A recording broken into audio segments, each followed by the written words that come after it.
Eu quero convidar você, por gentileza, a abrir sua Bíblia no livro de Gênesis, no capítulo 8, e nós vamos ler o verso 22. Ele vai ser o nosso ponto de partida e o trilho também da nossa ministração. Gênesis capítulo 8, verso 22. Estamos numa série de mensagens enfatizando vida abundante, e eu quero falar hoje sobre a lei da semeadura e colheita. O texto sagrado diz o seguinte: enquanto durar a terra, não deixará de haver semeadura e colheita, frio e calor, verão e inverno, dia e noite. Essa é uma declaração que o próprio Deus faz depois do dilúvio, e eu gostaria que você, por gentileza, pudesse repetir comigo. Como eu tenho dito, além do poder de declarar a palavra, isso também nos ajuda a memorizar as escrituras. Então, se você puder, depois de mim, repita com ânimo. Diga comigo: enquanto durar a terra, não deixará de haver semeadura e colheita, frio e calor, verão e inverno, dia e noite.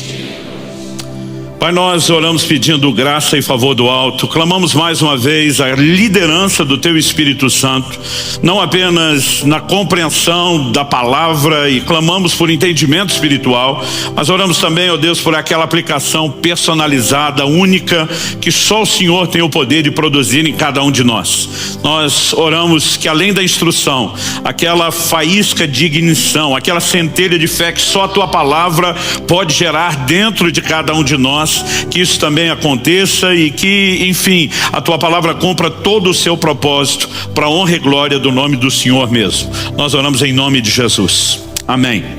Bom, essa é uma declaração, como diz, feita pelo próprio Deus, e a terra tinha passado pelo que a gente pode chamar aí de um reset, a um recomeço. Deus afirma no verso anterior, o verso 21 de Gênesis 8, que Ele não mais destruiria a terra da forma como Ele tinha aplicado aquele juízo. E Deus não apenas fala que isso não se repetiria, mas Ele diz: enquanto durar a terra, então está valendo até hoje. Ele diz: não deixará de haver semeadura e colheita, frio e calor, verão e inverno, dia e noite. Essa é a razão pela qual a gente continua tendo essa diversidade. É só olhar para o domingo passado, calor, para esse frio, verão e inverno. Aqui a gente pode ter todas as estações no mesmo dia, mas a Bíblia fala desse ciclo normal da terra, dia e noite. E assim como essas coisas duram até hoje, Deus diz: enquanto a terra durar, não deixará de haver semeadura e colheita. Evidentemente, você, ao perceber o que os versos seguintes, do início do capítulo 9 apontam, nós reconhecemos que há uma declaração de Deus sobre semeadura e colheita que diz respeito àquilo que nós podemos chamar do plantio literal. Por exemplo, no capítulo 9, no verso 20, a Bíblia diz: sendo Noé agricultor, passou a plantar uma vinha. Mas quando Deus está falando de semeadura e colheita, Ele está falando só do plantio natural, literal? Evidente que não. Quando você olha toda a escritura, você percebe que essa lei, ela não funciona apenas no plano natural, Aliás, há muitos paralelos entre aquilo que Deus estabeleceu no mundo natural e no mundo espiritual. Em Gálatas, no capítulo 6, nos versículos 7 e 8, a Bíblia diz: não se enganem, de Deus não se zomba, pois aquilo que a pessoa semear, isso também colherá. Você pode repetir isso comigo? Diga: aquilo que a pessoa semear, isso também colherá. Então Paulo continua e diz: quem semeia para a sua própria carne, da carne colherá corrupção, mas quem semeia para o Espírito, do Espírito colherá vida eterna. Então é evidente que essa lei de semeadura e ceifa, ela não se aplica apenas a uma semente literal como a do trigo, do milho, e ela se estende ao plano espiritual. Eu pude entender desde bem cedo, desde a minha adolescência, que essa lei, ela vai reger as nossas vidas. Quer você tenha conhecimento, quer não, é um princípio espiritual. Quer você decida fazer bom uso dele ou não, é uma lei espiritual. E ela não se limita a questões financeiras. Então já faz vários domingos que a gente transita, passa pelo terreno daquilo que é material e financeiro, mas sempre apresentando o entendimento de que essas leis, de que esses princípios são maiores. Não excluem o aspecto financeiro, mas não se limitam a isso. Eu, por exemplo, aprendi desde a minha adolescência que palavras são sementes. E eu sempre digo às pessoas, não fale aquilo que você não gostaria, né, de ver materializado. Esse assunto para um ensino em outra ocasião, mas a Bíblia também mostra que nossas atitudes também, como veremos ao longo da ministração, funcionam dentro da lei da semeadura e colheita. Então a forma como você trata outros determina a maneira como você será tratado. Então eu quero que você possa ter o olhar abrangente, mas não queremos excluir, né, a intencionalidade de aplicação também no terreno material e financeiro. A forma como a gente teve dentro de casa a oportunidade de ver nossos filhos ter uma lição muito clara do que é semeadura e colheita, né, dos princípios que nós vamos abordar. Hoje é algo que a gente olha para trás e a gente é muito grato a Deus pelo impacto que isso teve. Quando meus filhos eram ainda bem pequenos, nós vivemos uma fase de desafio. Quando fomos plantar Alcance Irati, há mais de 20 anos atrás, né, eu tive uma direção de Deus, não acredito que isso é um modelo a ser reproduzido nem por qualquer pessoa, nem em qualquer lugar, mas na época o Senhor falou comigo, eu quero lhe ensinar a respeito de fé. Eu tinha vivido dessa forma lá atrás, no início do ministério, quando eu era solteiro, mas o Senhor falou, eu quero que você dependa de mim e de mais ninguém. Então quando fomos plantar a primeira das Alcances, eu simplesmente abracei aquele desafio, não tinha nenhum tipo de sustento. Mas não bastasse isso, levei comigo outras 6 famílias, né, que de alguma forma estávamos todos juntos no projeto e a gente decidiu ter um estilo de vida aonde, né, muito parecido com aquilo que você lê no livro de Atos, a gente vivia em comunidade, repartia o que tinha no início. Kelly e eu conseguimos dar uma boa alavancada, porque a gente desfez de tudo que tinha, casa, carro, para investir no projeto, no estabelecimento da igreja. Só que o que a gente tinha não durou muito, né, para aquelas famílias todas. Então todo mundo foi baixando o padrão de vida, se adequando à nova realidade. E eu lembro que meus filhos viveram assim no modelo que comprar brinquedo em loja de R$1,99, quantos lembram do R$1,99? Isso era artigo de luxo já, né, porque o padrão realmente estava, né, lá embaixo.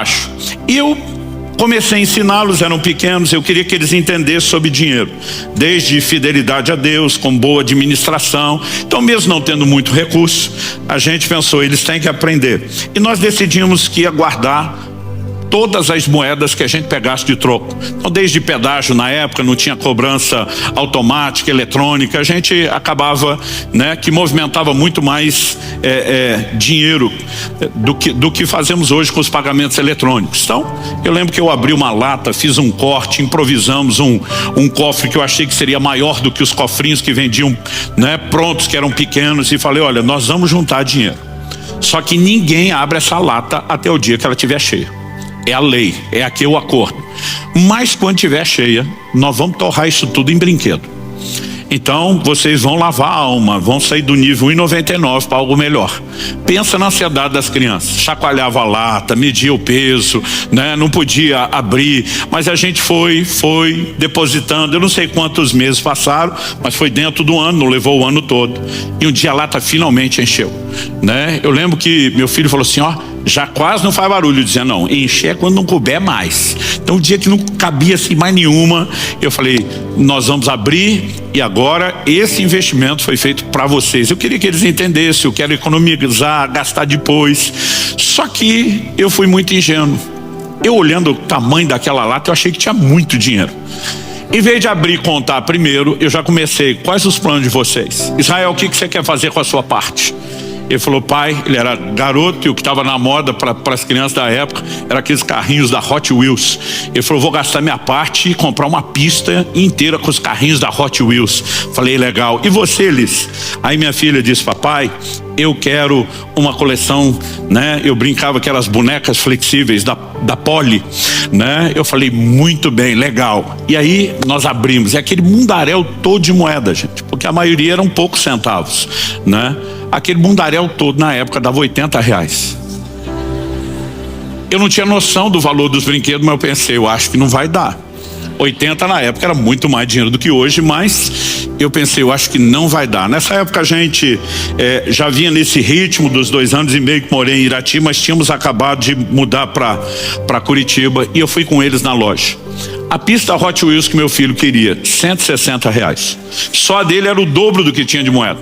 A coleção da Poli que minha filha queria, o mesmo valor. Ou seja, a gente só tinha 1/4 daquilo, né? Eu não tinha condições de alimentar bancar o sonho deles. Eu não tinha condição nenhuma de fazer absolutamente nada.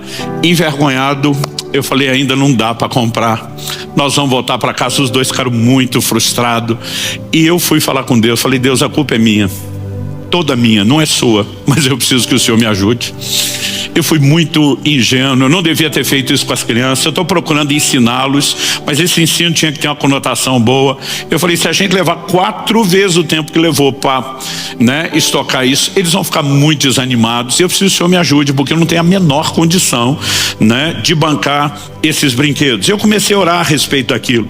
E eu lembro que um dia uma pessoa me procura e falou, olha, senti Deus te dar uma oferta, mas isso é para sua família, não estou dando com nenhuma outra direção. Me deu R$50. Eu ergui a mão pro céu, dei glória a Deus. Eu tinha um compartimento secreto na carteira que era dinheiro para não ver e não gastar com outra coisa. Coloquei ali, falei 130, já dá quase a pista. Eu orando pelo resto, né? Nos próximos dias não aconteceu nada, mas um dia eu estava com uma outra pessoa e o Espírito Santo falou, pega aqueles R$50 que você escondeu na carteira e oferta na vida dele. Falei, Deus, eu estou tentando juntar o dinheiro dos meus filhos. O Senhor disse, mas esse dinheiro você vai semear na vida dele. Eu pensei, puxa, eu estou sendo egoísta, de repente estou querendo que meus filhos tenham brinquedo de luxo. Na época isso era coisa de luxo pra gente. E de repente o cara não tem o que comer, está precisando pagar conta. O Espírito Santo falou, e diga para ele que não é para ele comer nem pagar conta. É para ele comprar brinquedo para os filhos dele. Aí eu fiquei bravo. Eu falei, o Senhor vai tirar dos meus filhos para dar para os filhos dele? Apenas obedeça.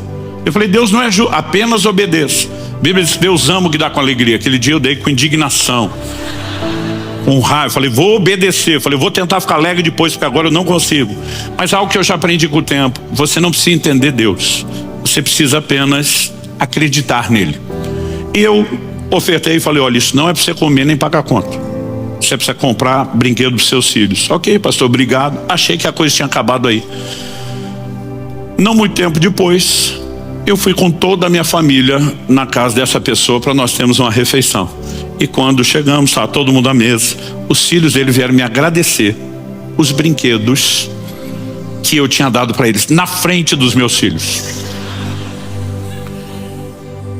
E o pior, o menino, eles tinham também um casal assim como eu. O menino diz, olha, peguei a minha parte, comprei tudo em carrinho da Hot Wheels. Eu pensava, não falem em Hot Wheels.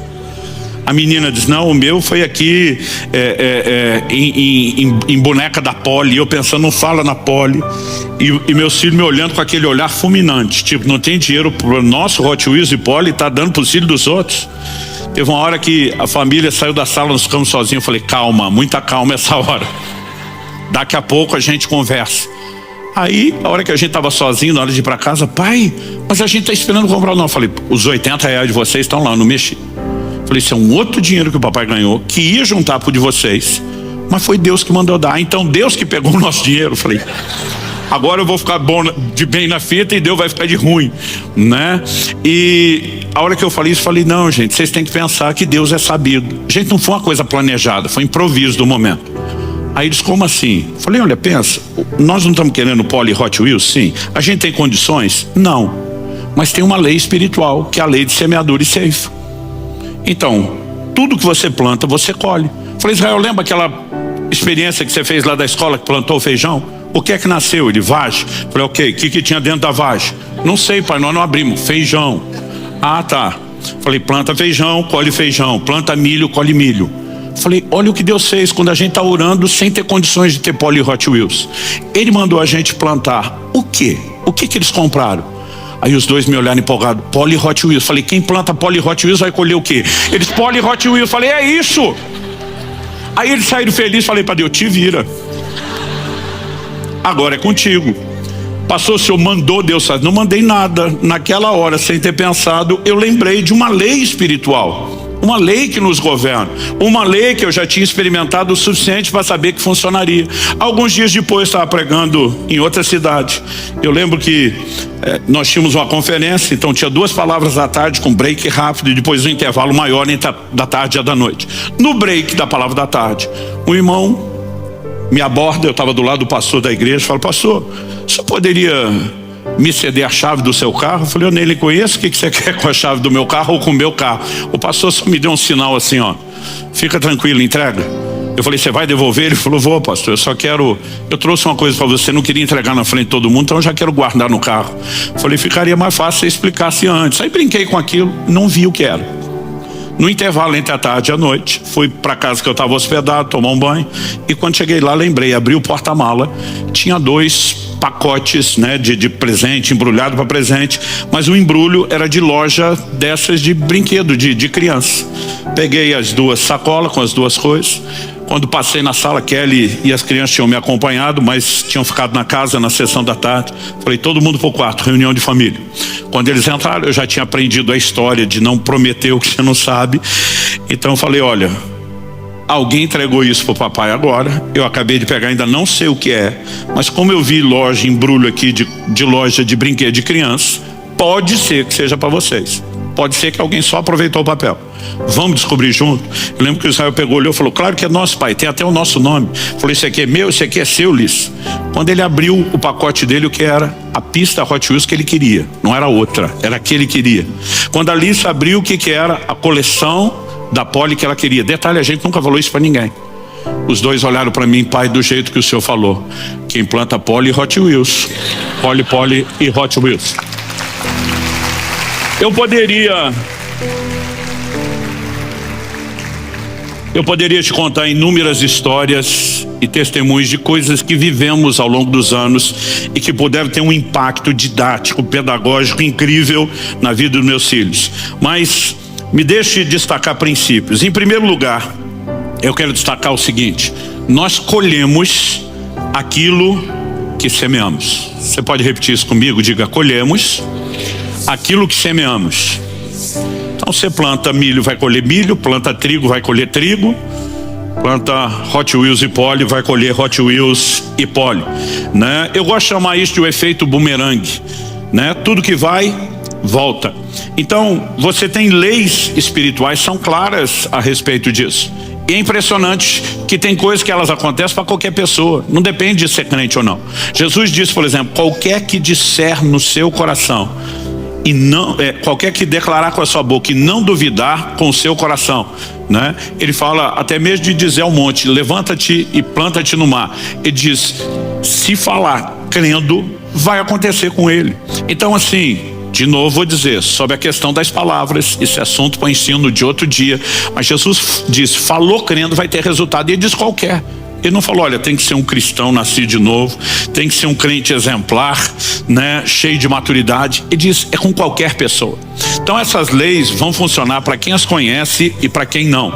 Sobre o efeito bumerangue, Mateus 7, 1 e 2, Jesus diz: não julguem, para que vocês não sejam julgados, pois com o critério que vocês julgarem, vocês serão julgados, e com a medida com que vocês tiverem medido, vocês também serão medidos. Mateus 7, 1 e 2. Então Jesus está dizendo: se você não julga, você não é julgado, mas se você julga, você vai ser julgado com a medida com que você foi. Plantou julgamento, colhe julgamento. Então nós percebemos que a lei de semeadura e ceifa, como eu falei, não se limita a questões materiais, embora também não as exclua. Na narrativa de Lucas, Evangelho de Lucas, capítulo 6, versos 37 e 38, nós temos alguns detalhes a mais do que aqui em Mateus. Não julguem e vocês não serão julgados. Não condenem e vocês não serão condenados. Mas ele segue e diz: perdoem e serão perdoados. Deem e lhes será dado. Boa medida, prensada, sacudida, transbordante será dada a vocês, porque com a medida com que tiverem medido, vocês serão medidos também. Então, o dai e dar-se-vos-á, né? Ou como diz essa versão que estou lendo, deem e lhe será dado, ele é parte dessa lei de semeadura e ceifa. Se eu julgo, eu sou julgado. Se eu não julgo, eu não sou julgado. Com a medida que eu meço, eu sou medido. Se eu dou, eu também recebo, né? Eu chamo isso do efeito bumerangue. Tudo que vai, volta.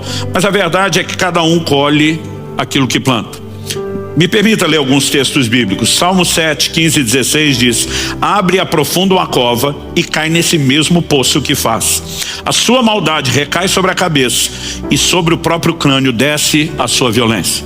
Pessoas que não conhecem a palavra de Deus, as leis espirituais, mas que observam e fazem constatações, tentam chamar isso por outros nomes.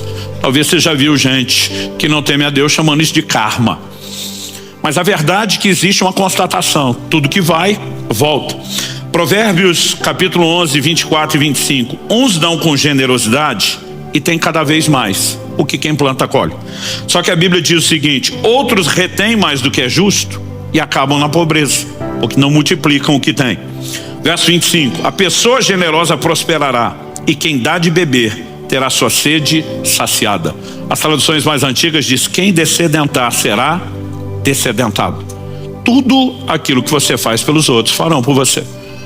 O que você não faz, provavelmente também não farão por você. E o que você faz de ruim voltará para você. Então eu tenho percebido que ao longo de uma vida inteira esse princípio sempre está lá. No início da Alcance, aqui em Curitiba, eu tinha pregado e ensinado um domingo e eu falei: gente, eu nunca fico na estrada sem ser ajudado por ninguém. Pensa num cara que já ficou na estrada. Primeiro porque no início o ministério viajava muito de carro. Eu parei de contar a quilometragem dos carros quando bateu em 1 milhão. Depois eu falei: não vou passar a vida contando isso. Só que na época, além de viajar muito, a gente não tinha condições de carro bom. Ou seja, pelas leis da probabilidade, ficava muito na estrada, né? Era um problema, era outro. E antigamente a gente ainda tinha uma frase que só os mais velhos entenderão. A gente dizia: pois é. Aliás, virava até o apelido do carro velho, meu pois é, né? E em todas as circunstâncias, eu sempre fui ajudado. E eu comecei a perceber que eu não precisava pedir ajuda. A ajuda chegava, a ajuda se jogava no colo. Por quê? A vida inteira, por estar muito na estrada, toda vez que eu via alguém com problema, eu parava para ajudar. Eu já tive situações de estar à noite com a família, ver um carro encostado, né? E dizer para Kelly: vou para ajudar. Ela diz: olha, o cenário aqui não está dos melhores, dos favoráveis, pode ser perigoso. Eu digo: você tem razão, mas isso não significa que a gente não vai ajudar. Ia para um próximo posto, deixava eles na conveniência e segurança, voltava sozinho e oferecia ajuda. A vida inteira eu plantei ajuda, a vida inteira eu colhi ajuda. E eu tinha comentado isso num culto, e na semana fui fazer uma viagem, um jovem da igreja me acompanhou. No meio do caminho, estava indo para o Mato Grosso do Sul, uma pane elétrica no norte do Paraná, o carro parou. Ele olhou para mim e falou: agora eu quero ver. Falei: ver o que? Ele falou: a ajuda chegar sem a gente pedir. Eu falei: você vai ver, seu Tomé, né? E a primeira preocupação dele: não tem sinal de celular. Hoje é difícil ter esse sinal na estrada toda, você imagina há 18 anos atrás. E eu falei: não se preocupa com isso não, porque nós não vamos pedir ajuda, a ajuda vai chegar. Eu falei: não, pastor, o senhor não precisa ficar na obrigação de provar nada. Eu falei: não vou te provar nada, você só vai assistir. Ele falou: mas uma vez ou outra, às vezes a gente pode fazer nossa parte. Eu falei: hoje não. Mas ele estava preocupado com aquilo.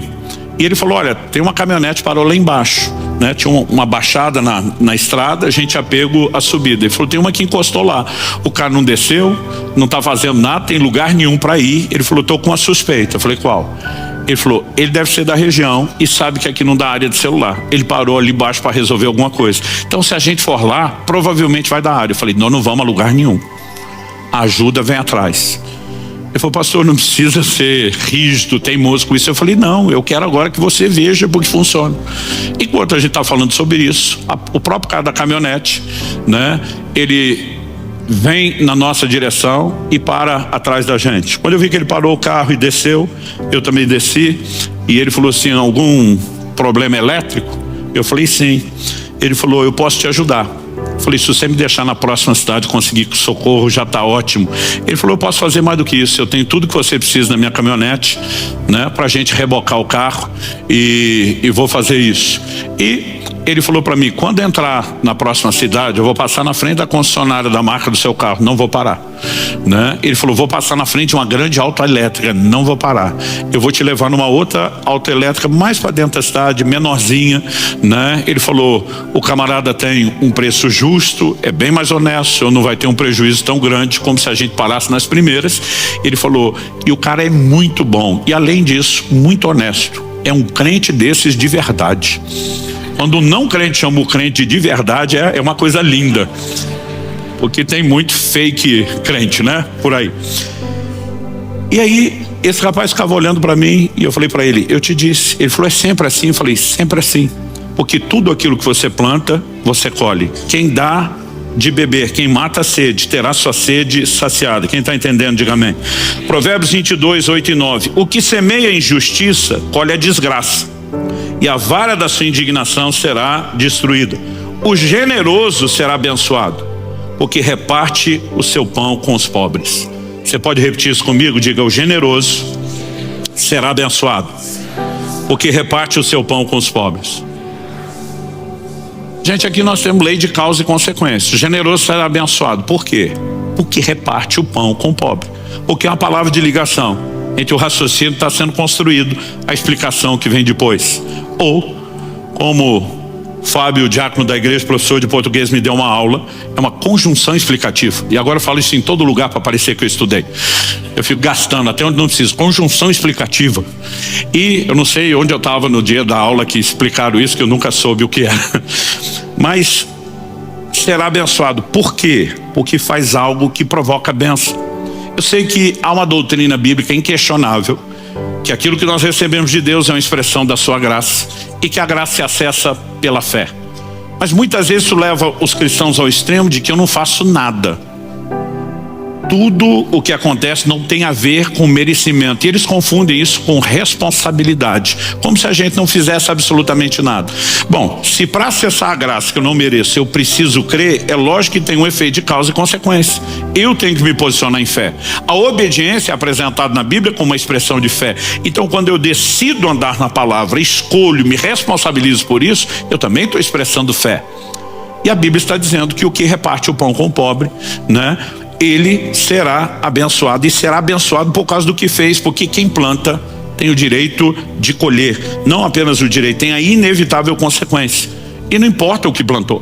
Se o plantio é bom, a colheita será boa. Se a semeadura é ruim, né, de uma semente ruim, a colheita será ruim. Oséias capítulo 8, verso 7 diz que alguns semeiam ventos e colherão tempestades. Colossenses capítulo 3, verso 25 diz, quem fizer injustiça, receberá em troca a injustiça feita. E nisso ninguém será tratado com parcialidade. Outra tradução diz, nisso não há acepção de pessoas. Então não importa se estamos falando do crente, do não crente, da pessoa boa, da pessoa ruim. Semeou injustiça, vai colher injustiça. Por outro lado, em contrapartida, se semeou justiça, vai colher o quê? A justiça. Então nós colhemos aquilo que plantamos. Segundo tópico, colhemos na proporção do que semeamos. Então não apenas o seu plantio, sua semeadura determina qual será a colheita, o tipo de semente determina o que você colhe, mas a proporção da semeadura também determina a proporção, né, da sua colheita. E aí nós precisamos considerar a declaração de Deus em 2 Coríntios capítulo 9, verso 6. Isso afirmo, aquele que semeia pouco também colherá pouco, e o que semeia com fartura também colherá com fartura. Então o tamanho, a dimensão, a proporção da colheita está relacionado à proporção da semeadura. Nós precisamos entender que quando falamos a respeito disso, não apenas o que semeamos determina o que colhemos, mas essa questão do volume também precisa ser colocado nessa equação, também precisa ser entendido. E há dois aspectos que se enquadram dentro desse outro princípio que nós estamos abordando. Não apenas o quanto plantamos, no sentido de quantidade final, mas a recorrência, né? Porque muitas vezes você pode imaginar, semeei muito, mas fiz isso uma vez só. Isso significa que eu teria uma colheita só. mas semeio sempre com frequência. Terei sempre colheitas frequentes. Então, esse entendimento bíblico deve gerar em mim e você algumas percepções, né? Acredito que Deus não nos informaria de tudo isso, a não ser com uma finalidade. Que a gente não só entendesse que nossas ações terão resultados, mas que a gente pudesse escolher bem as nossas ações, para através delas, intencionalmente determinar os nossos resultados. Essa é a lógica ao longo da Bíblia. Em Deuteronômio 30, 15, depois no verso 19, Deus vai dizer a mesma coisa: eu ponho diante de vocês a vida e a morte, a bênção e a maldição. E diz: escolhe vida. E diz: se vocês me obedecerem, vida e maldição. Vida e bênção. Se vocês me desobedecerem, morte e maldição. E diz: suas ações terão consequências. Ciente disso, você planeja melhor como vai agir, sabendo o que serão os frutos das suas ações. Quando falamos da lei de semeadura e ceifa, não é diferente. Esse volume de informações não explica todos os mecanismos de como tudo funciona, mas nos dá um mínimo para que a gente possa, e daqui a pouco vou abordar alguns desses princípios, para que a gente possa usar isso com intencionalidade. Dito isso, eu quero passar para o terceiro e último tópico. São alguns princípios da semeadura e ceifa, além do que já abordamos, que colhemos aquilo que semeamos e colhemos a proporção do que semeamos. Algumas questões que eu e você precisamos considerar. A primeira delas, dentro desses elementos agora já mais genéricos que eu quero destacar, é que há um tempo até a colheita. E a gente precisa entender isso. Gálatas 6:9 diz: e não nos cansemos de fazer o bem, porque no tempo certo faremos a colheita, se não desanimarmos. Se você vai lá, falar na semeadura e colheita literal, planta um grão hoje, né, do que quer que seja, amanhã você está colhendo isso? Não. Existe um tempo para a colheita. E a Bíblia está dizendo que mesmo quando fazemos o bem, a gente vai colher no tempo certo. Mas o texto diz: se não desanimarmos. Tem muita gente que interrompe o processo de semeadura, que desiste da colheita, né? E a Bíblia está mostrando que eu e você não podemos animar. Eclesiastes capítulo 11, verso 1 e 2 diz: lance o seu pão sobre as águas, porque depois de muitos dias você o achará. ênfase, depois de muitos dias, não de uma vez. De vez em quando alguém fala: pastor, o que é lançar o pão na água? Né? Eu pego, em vez de comer, eu jogo na água. Eu falo: olha, não é literal, né? Alguns acreditam que quando você olha para a nação de Israel, você vê que eles incorporaram muito do comportamento dos egípcios, onde eles viveram por mais de 400 anos. Né? A prática de embalsamar os seus mortos era uma delas. Mas, por exemplo, muitos falam a respeito do delta, né, lá do Nilo, aquela região bem frutífera do Egito, que uma das formas que eles tinham de semear o trigo não era apenas arando a terra e saindo plantar. Há comentaristas que dizem que muitas vezes eles jogavam, né, a semente, o grão de trigo na água, porque o próprio rio levaria, e à medida que elas iam encostando nas margens, que era um solo bem fértil, aquilo simplesmente ia brotando e frutificando. Não tem como dizer com toda certeza se esse é o significado, mas isso é uma das possíveis explicações que para mim faz muito sentido, né? Você está lançando a sua semente e você sabe que em algum momento isso não está perdido, não foi jogado fora, vai dar resultado. Mas o texto continua e diz assim: reparta com 7 e até mesmo com 8, porque você não sabe que mal sobrevirá à terra. Então vamos pensar junto. Quando falamos sobre gestão material e financeira, há uma sabedoria bíblica na administração. Essa sabedoria significa que a gente deve sempre ter uma mentalidade de provisionamento. Qual foi a revelação que Deus, por meio de José, deu a Faraó? Aproveite o tempo da abundância, das vacas gordas. Guarde recursos para o tempo da escassez, das vacas magras, né? Infelizmente tem gente que passa uma vida inteira gastando o que ganha. Mesmo na época das vacas gordas, gasta tudo. E não trabalha com provisionamento. Quando chega momento de dificuldade, tem desespero. E o curioso é que as pessoas sempre falam assim: surgiu um imprevisto. Eu falo: olha, o imprevisto tem esse nome porque você não podia prever o que ia acontecer. Mas uma coisa é previsível: haverão imprevistos. Então, mesmo que você não preveja quais são, você pode prever que eles vão acontecer. E para isso a gente se organiza. A gente trabalha com provisionamento, com reserva. Então, é sábio administrar sua vida com essa perspectiva. Mas Deus está dizendo, você não sabe o que vai acontecer no futuro. E é bom você se precaver quanto ao futuro. E uma das formas não é só o dinheiro que você guarda consigo. Tudo aquilo que você repartiu com o maior número de pessoas é um plantio, é uma semeadura. E lá na frente, quando surgirem necessidades, você tem um crédito de colheita. Então, pastor, com qual provisionamento eu trabalho? Eu digo os dois. Eu aprendi com o tempo que eu posso guardar o recurso de forma literal e eu posso investir no meu futuro semeando na vida de pessoas, porque a colheita é inevitável. Mas é importante que a gente saiba também que há um tempo. Os resultados não vêm de imediato. Quando meus filhos eram pequenos e começaram a ver esses resultados, eu dizia, olha, tem coisa que você planta, ela nasce rápido. Tem árvores, por exemplo, que elas demoram muito para crescer e desenvolver. E eu dizia muitas vezes para eles, tem coisas que vocês estão participando da semeadura e vão colher. Eu dizia, mas tem coisas que os filhos de vocês, meus netos, vão colher.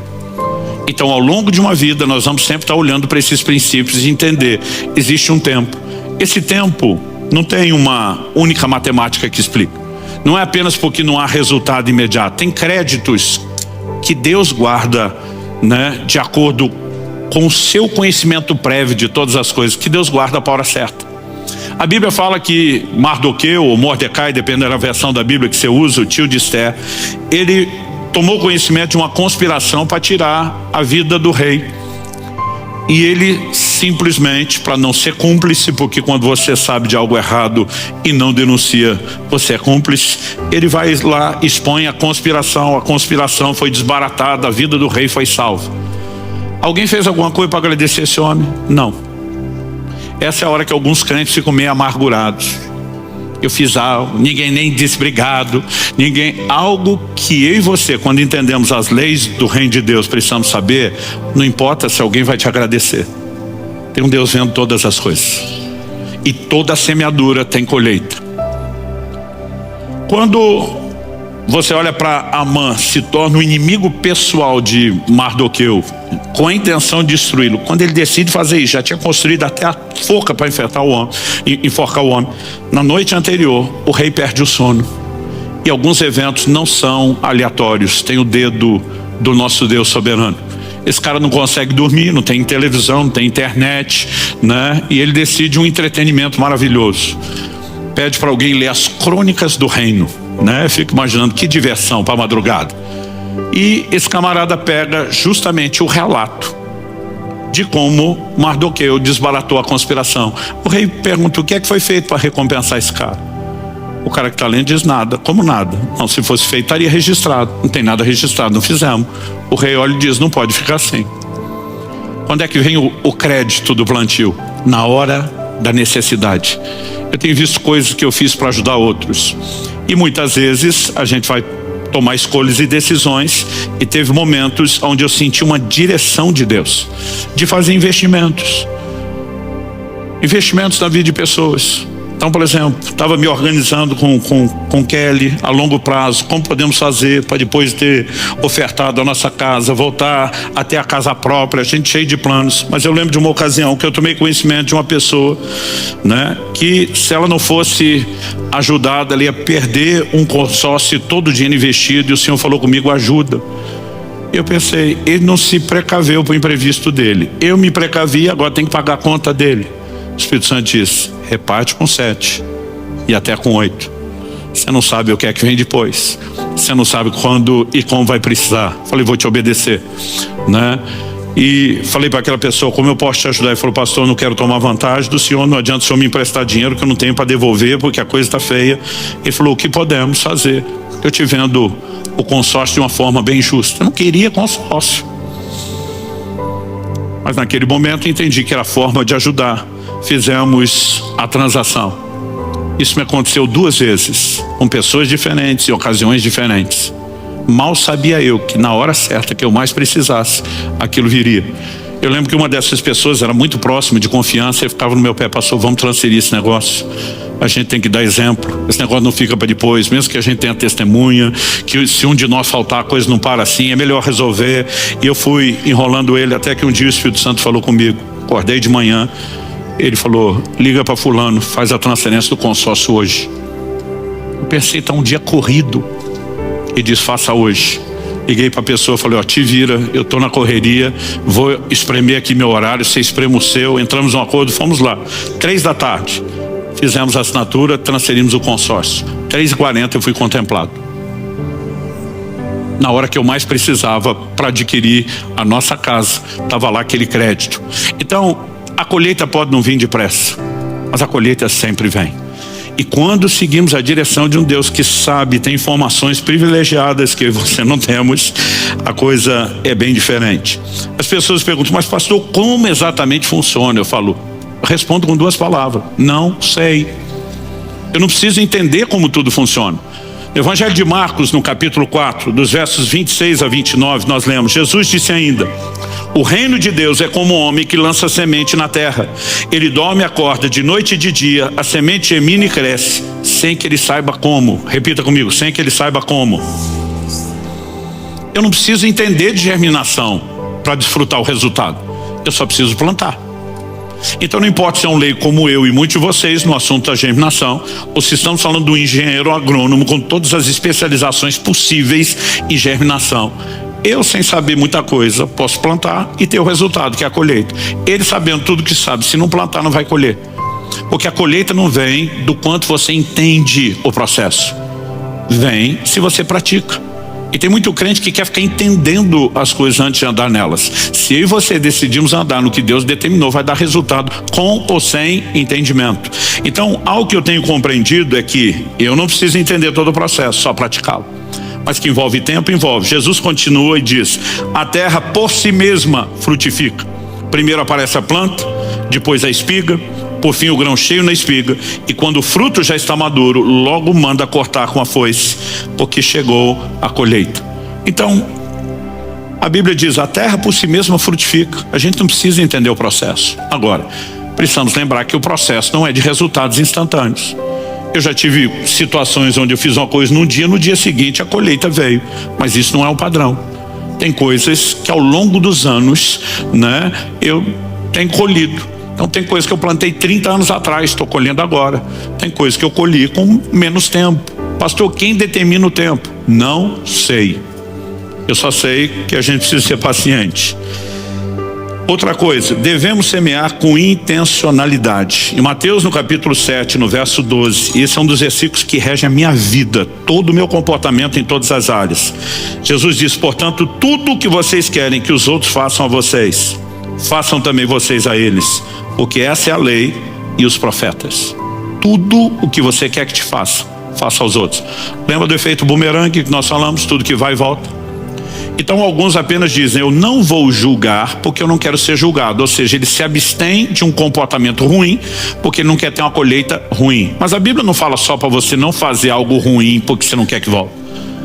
A Bíblia mostra que eu e você podemos intencionalmente fazer coisas boas porque queremos que essas voltem. Então tudo o que querem que os homens vos façam, fazer a eles. Um dia uma pessoa estava comigo e ela falou assim: cara, nesse fim de semana eu já te vi ganhar pelo menos uns 10 presentes diferentes. Eu falei: deve ser bom ser amado. Eu senti uma dor naquele comentário. Falei: por quê? Ele falou: eu raramente ganho presente. Eu falei: antes da gente avaliar a consequência, vamos na causa. Você costuma dar presente? Não ganho nada, também não dou. Eu falei: existe uma lei espiritual que é a lei de dar e receber, não é de receber e dar. Eu falei: você vai passar uma vida inteira esperando acontecer para fazer e não vai nem receber, muito menos fazer. Porque esse negócio de depois que eu tiver eu faço, gente, isso é conversa mole. Jesus disse: quem é fiel no pouco será fiel no muito. Quem é fiel no pouco será infiel no muito. O cara não consegue ser generoso quando tem pouco. Vai deixar de ser avarento a hora que tiver muito e tiver gostando daquilo que pegou na mão? Fala sério, né? Então assim, nós precisamos entender essas verdades. Eu olhei para ele e falei: olha, se você permanecer perto de mim tempo suficiente, você vai ver que a maioria dessas coisas que eu ganhei não vão para aqui, vão ser redistribuídas, vão ser canalizadas. Agora, quanto mais se semeia, mais se colhe, e é impossível não experimentar essa lei, mas nós podemos experimentá-la com intencionalidade. Eu lembro quando meus filhos ainda eram pequenos, eu fiz uma mobilização de alguns irmãos da igreja, que eram mais próximos, que eu tinha liberdade para falar isso. E falei, olha, estou sentindo Deus me incomodar em relação a algo. Eu creio que nós temos que investir numa boa educação para os filhos de um missionário que está lá no campo, na linha de frente, e que não teria recurso para isso. E se tivesse, nunca botaria dinheiro nisso, por causa das outras necessidades que tem lá. E seria a última coisa no orçamento dele, se é que entraria. Mas Deus está me incomodando. E aí nós podemos fazer e bancar o que ele não faria. Então nós não vamos dar o dinheiro, nós vamos dar o estudo dos filhos. E um desses irmãos falou, pastor, acho seu coração lindo, conta comigo, estou dentro. Ele falou, mas só me preocupa com uma coisa. Eu falei, qual? Ele falou, o senhor não tinha que estar juntando dinheiro para o estudo dos seus filhos? Ele disse, o senhor não vai confiar nesse sistema educacional falido. O senhor tem a visão para ele, sabe do plano e o propósito. Eu falei, não, eu estou me organizando de uma maneira que vai ficar progressiva em fazer minhas reservas aqui. Mas eu falei, quando eu faço algo pelos filhos dos outros, estou fazendo pelos meus. Porque tudo que você planta, você colhe. O cara falou, eu acho bonito, mas eu acho que o senhor está espiritualizando, né? Eu falei, daqui a um tempo você vai ver. Eu lembro quando, e a pessoa está sentada aqui hoje enquanto eu falo, mas a gente nunca entrega nomes. Quando Israel completou 14 anos de idade, só iria para a faculdade aos 18. Ele ganhou uma bolsa completa da faculdade nos Estados Unidos. Aí essa pessoa falou, tô lembrando daquilo que você falou. Eu falei, você está lembrando agora, eu nunca esqueci. Eu só não sabia exatamente quando e como viria, mas essas sementes, elas sempre dão resultados. E a gente tem essas informações para que a gente possa usar isso com intencionalidade. Eu citei antes falando do tempo, vou citar de novo com um versículo a mais para falar de intencionalidade. Gálatas 6:9 diz, não nos cansemos de fazer o bem, porque no tempo certo faremos a colheita se não desanimamos. Verso 10, por isso, enquanto tivermos oportunidade, façamos o bem a todos, mas principalmente aos da família da fé. E diz, já que tem colheita, por isso vamos fazer o bem. Então há uma expressão de amor pelas pessoas, há uma revelação do caráter generoso de Deus, como temos trabalhado em várias outras reuniões. Eu me preocupo que a gente lembre disso, para não parecer que nós estamos, apresentando o princípio como se fosse mera barganha, mas ao mesmo tempo Deus diz, entendeu os princípios, ter o coração correto, saiba de uma coisa, você também vai colher resultados. E nós podemos fazer isso com intencionalidade. Durante toda a minha vida, a maneira como eu trato as pessoas em qualquer circunstância, não importa se estamos falando do ministério, de vida espiritual, qualquer relação, pode ser uma comercial, como eu gostaria que me tratasse. Então por que é que eu vou dar uma de esperto e passar a perna em alguém se eu não quero que façam isso comigo? E se eu ajo dessa forma, é certo que agirão comigo. Mas se por outro lado, você olha o Jacó dando uma desperto com o irmão e daqui a pouco encontra um sogro que dá nó em pingo d'água, e conseguiu ser mais esperto do que ele. Lá na frente viria Deus mudar a sua sorte. Mas eu e você precisamos entender que tudo aquilo que a gente planta, a gente colhe. Então escolha um plantio correto. E a última coisa que eu quero destacar, persistência também é necessária. Lembra que lemos Eclesiastes capítulo 1, lança o teu pão sobre as águas, verso 2, reparte com 7 até com 8. No versículo 6, o texto diz assim, semeie a sua semente de manhã e à tarde não fique de braços cruzados, porque você não sabe qual irá prosperar, se esta, se aquela ou se ambas serão igualmente boas. Às vezes alguém me pergunta, pastor, o que o senhor acha que foi a semente que determinou essa colheita? Eu falei, não sei, foi tanta semente. A Bíblia diz para semear de manhã, depois à tarde de novo, não fica de braço cruzado, não perca a oportunidade. E você não sabe qual vai dar resultado, ou se as duas. Então, eu não consigo determinar se a colheita veio da semente da manhã, se veio da tarde, se é a combinação das duas. Mas uma coisa que é certa, o resultado vem.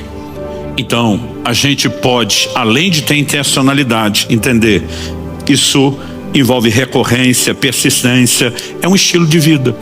E quando a gente começa a trabalhar nessa perspectiva, na hora certa, a colheita virá. E como eu disse, a hora certa envolve, tempos e circunstâncias que eu e você não temos todo o conhecimento, não temos toda a clareza, mas algo que é certo e seguro, o efeito bumerangue, a lei de dar e receber está aí. tudo o que nós fazemos pelas pessoas acaba voltando. Então, como eu falei antes, vou repetir isso, não se limita ao aspecto material e financeiro, né? Desde aquilo que falamos, desde o nosso comportamento, a maneira como tratamos os outros, mas também todo o comportamento e o trato nessa perspectiva material. Quando a Bíblia diz que o generoso será abençoado porque se compadece do pobre, quando diz reparta com 7, até mesmo com 8, a gente precisa entender que no plano de Deus, ainda que você não seja egoísta e saia do centro, não existe como não colher resultados, porque nós servimos a um Deus que é justo, Ele não é injusto. Então o que você faz, o que você planta, você colhe. É só uma questão de tempo. Quando você escolheu o que plantar, você determinou qual a colheita. Quando você escolheu quanto plantar, você determinou a dimensão da colheita. E no processo, é importante você lembre a necessidade de paciência, a necessidade de persistência, né? E independente de entender ou não entender o processo, que a gente sempre tem essa percepção de que deve haver intencionalidade. Você recebe essa palavra? Vamos orar. Assentado mesmo, eu gostaria que você pudesse ter um tempo e falar com Deus. Pai, nós te agradecemos pelas leis imutáveis do teu reino, estabelecidas pelo Senhor, e muitas delas, ainda que não plenamente, podemos reconhecer e que nos têm sido reveladas por meio da sua palavra, que é fiel, que é verdadeira, que não falha, que não pode mentir. Pai, nós queremos clamar graça e favor do alto. Não apenas, como já oramos no início e insistimos nisso agora, não apenas para que haja um entendimento espiritual, mas, Pai, nós oramos por aquela liderança personalizada do Teu Espírito Santo. Que o Senhor nos conduza a andar com a clareza de entendimento, com a clareza de percepção dessas verdades, e que no dia a dia o Teu Espírito não apenas nos lembre, mas nos guie no sentido da aplicação. Nós clamamos graça, favor do alto, em nome de Jesus. Amém.